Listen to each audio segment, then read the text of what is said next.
sinfda eng oxirgi kuzurda bo'lgan urushalmaydigan bola ham uni ichida uxlayotgan sher bo'ladi. Men shunday deb bilaman.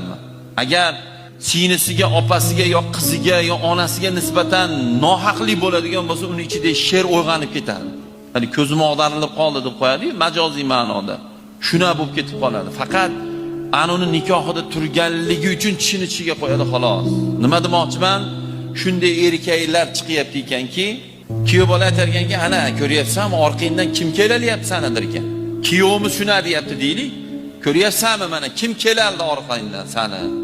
degan ma'noda yana qo'shimchasi kamsityapti. Ular aytayaptiki, qoraga borib bir narsa deb qo'yaylikmi, bir no'qib qo'yaylikmi kuyovimizni. Bu umuman endi shu darajaga boribdi mana. Sinimiz yo opamiz deb keladi, yo qizim deb keladi, erkak. Bu meni bitta borsangiz, bu paskuda nikohga osiladi.